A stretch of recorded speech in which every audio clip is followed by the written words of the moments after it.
प्रभास के चाहने वालों के लिए एक बुरी खबर सामने आई है, जिसमें ये बताया जा रहा है कि सालार पार्ट 1 सीज फायर की अपार सफलता के बाद अब सालार 2 कभी भी नहीं बनेगी, क्योंकि इस फिल्म के दूसरे भाग को लेकर ऐसे कयास लगाए जा रहे हैं कि प्रभास की मेकर के साथ अनबन होगी, जिस अनबन की वजह से अब फिल्म का दूसरा भाग नहीं बनेगा। आइए चले जानते हैं कि क्या है पूरी खबर।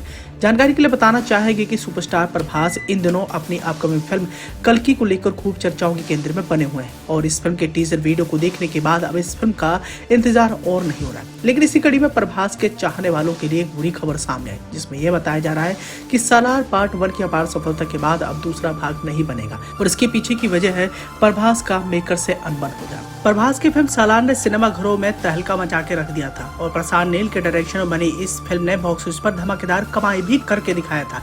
अब इस खबर के बाद प्रभास फैंस निराश हो सकते हैं, क्योंकि अब सालार पार्ट 2 को लेकर एक बुरी खबर सामने आई है।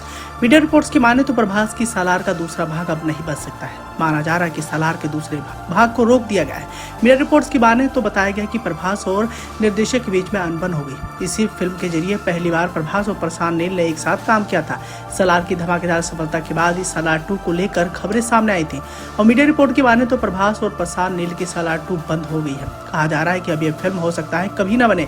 वहीं सब के पीछे की वजह है प्रभास और प्रशांत नील के बीच होने वाले क्रिएटिव डिफरेंस बताए जा रहे हैं और इस तरह अब प्रभास के चाहने वालों के बीच में एक बुरी खबर सामने आ चुकी है। वैसे बात करें अगर प्रभास के करियर की, तो बाहुबली सीरीज को करने के बाद प्रभास के स्टारडम में एक अलग ही चमक देखने को मिली और इन दोनों फिल्मों के हिट हो जाने के बाद से ही प्रभास पैन इंडिया स्टार बनकर उभरे थे। लेकिन बैक टू बैक उनकी कई सारी फिल्में फ्लॉप हुई, तो सालार ही ऐसी फिल्म थी जिस फिल्म के हिट हो जाने के बाद प्रभास को आस हुई कि आने वाले समय में वो खुद के स्टारडम को कायम रख पाएंगे। लेकिन क्रिएटिव डिफरेंस की वजह से अब प्रशांत नील के साथ उनकी फिल्म का दूसरा भाग नहीं बन पाएगा।